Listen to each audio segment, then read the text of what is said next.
আসসালামু আলাইকুম ওয়া রাহমাতুল্লাহি ওয়া বারাকাতুহু। আলহামদুলিল্লাহি ওয়াহদাহু ওয়াসসালাতু ওয়াসসালামু আলা মান লা নাবিয়্যা বা'দা আম্মা বা'দ। আন আবি সাঈদ খুদরি রাদিয়াল্লাহু তাআলা হতে বর্ণিত ক্বালা রাসূলুল্লাহ সাল্লাল্লাহু আলাইহি ওয়াসাল্লাম, রাসূল সাল্লাল্লাহু আলাইহি ওয়াসাল্লাম বলেছে, মান রাআ মিনকুম মুনকারান ফালইয়ুগাইয়ির বিয়াদিহি, যখন তোমরা কোনো অন্যায় দেখবে, খারাপ কাজ দেখবে, তখন তোমরা সেটাকে হাত দিয়ে বাধা দাও, প্রতিহত করো, পরিবর্তন করো। ফাইন লাম ইয়াস্তাতি, এতে যদি সক্ষম না হও, ফাবিলিসানিহি, তোমরা সেটা মুখ দিয়ে বাধা দাও, পরিবর্তন করো।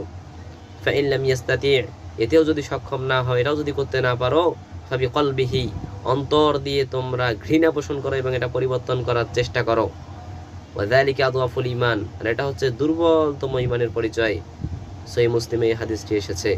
অতএব যেখানেই অন্যায়, অত্যাচার, অবিচার, কোনো ইসলাম বিরোধী কাজ দেখব, অশ্লীলতা, এরকম অপরাধমূলক কাজ দেখব, আমরা সেটাকে সর্বোচ্চ ক্ষমতা প্রয়োগ করে, বল প্রয়োগ করে বাধা দেওয়ার চেষ্টা করব।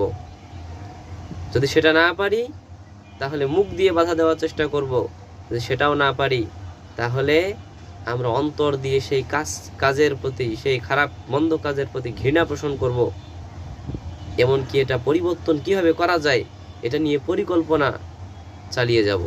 আল্লাহ তাআলা আমাদেরকে এই দুর্বলতম ঈমানের পরিচয় দেয়ার তৌফিক দান করুক। সকলে বলে আমিন।